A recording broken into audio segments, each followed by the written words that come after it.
Hey, what's up, guys? This is Coach Chase. Remember, DFW Penguin Basketball, Penguinhoops.com. And today, I want to get right into the topic. Today, we're going to talk about the coach that only focuses on skill work. Okay? Now, why would I want to cover this topic? Why is this important?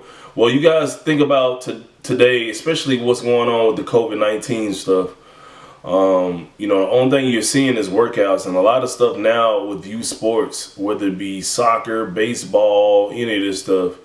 Most of the coaches, especially in basketball, only gearing their workouts and their training and all of this stuff, or their team concepts, on doing skill work.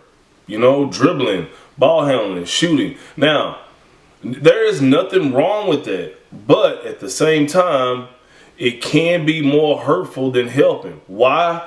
When these guys, if I've been taught by the same coaches from 3rd grade to 9th grade, and I've only really learned how to work out and done skill work and conditioning and stuff, and I don't really understand the game fully. I don't know any jargon of the game. I don't really know any strategic stuff of the game. I can't retain learning plays in different situations. It'll be really hard for me when I reach a certain level. And a lot of kids can breeze by just their skill and them being physically bigger and faster and better.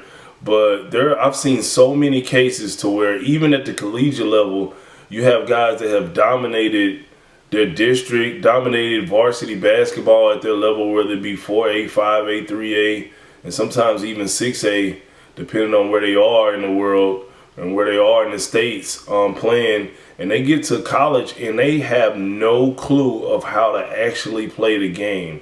And what I mean by that is, understanding pick and roll, understanding how to rotate toward the ball, understanding how to read different reads and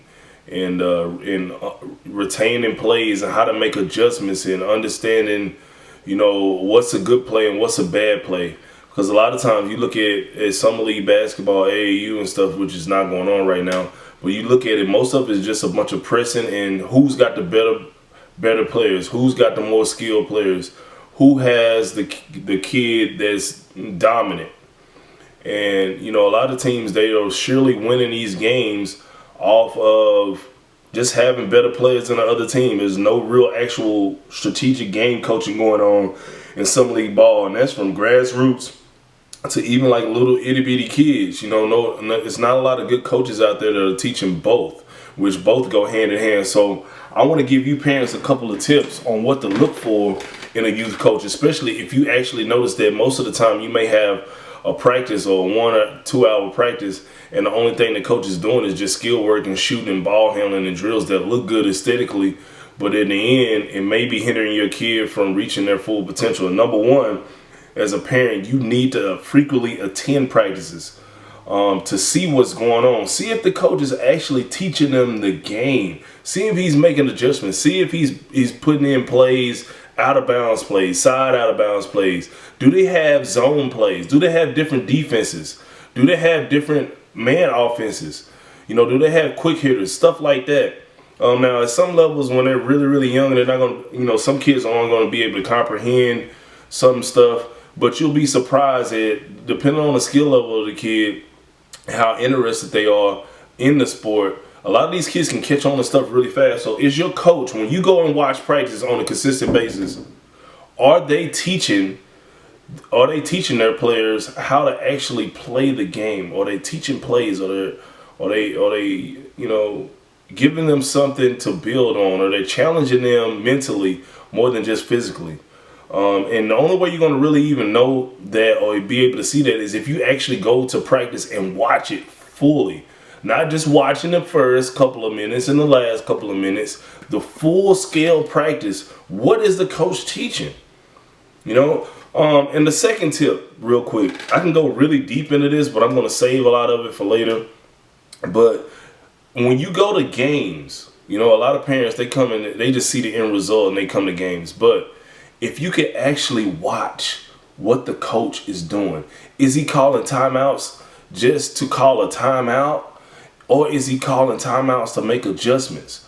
Is your coach, your kid's coach, is he actually doing more than just yelling at the players and yelling at the referees and yelling out commands? Is he making adjustments on the fly? Is he telling guys where to go? Is he making kids, when he's yelling at your kid, is he teaching them stuff? Is he, when he's scolding them, is he teaching him or her what's going on? Are they learning from it? After the game, you know, when you ask your kid about a certain play, what did he tell you the coach said? Was the coach just yelling at him for making a mistake, or was he yelling at him for making a mistake and then correcting the mistake? Are you starting to understand yourself as a parent what the coach is trying to get from your kid? All right. And another thing, guys, what's really, really important to see if your kid is getting better and if the kid is actually learning something, man, you got to have your kid, once all this COVID-19 stuff is over, is your kid frequently attending practice? Because you can't really tell if the coach is hindering your kid or not sometimes, or helping them get better if they're not frequently attending practices. And this is something that's really prevalent these days because, you know, a lot of club ball and stuff, and, you know, with people being so active and having multiple children and all these different things, a lot of times people are missing practices and stuff and missing workouts. You know, I'm pretty sure I have a lot of people in my program, and I post videos about workouts, you know, every week.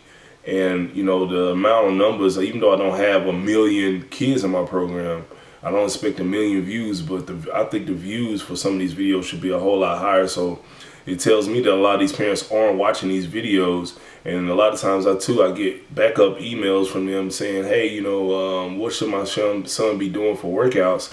And I'm like, hey, I'm posting videos every week. So either you're not paying attention or it's something that you don't value. So you can't really get anything from it, from your coach. You can't really get anything from the practices if your kid isn't attended frequently. So number one, you got to attend practices instead of just dropping your kid off to see what your coach is doing. And number two, in games, watch to see what your coach is actually teaching them. See if you're starting to learn, you know, from them, or you notice what the coach is actually trying to get out of your kid and stuff, because that makes a huge difference to seeing if this coach is a good fit for your child to make them better in the long run. Because, I mean, we're all playing these sports, having our kids play these sports for the reason of getting them better for varsity basketball and potentially getting a college scholarship or playing at the collegiate level. So guys, if you got something from this video, like, comment, subscribe. I hope this helps you guys out, and I will see you guys later.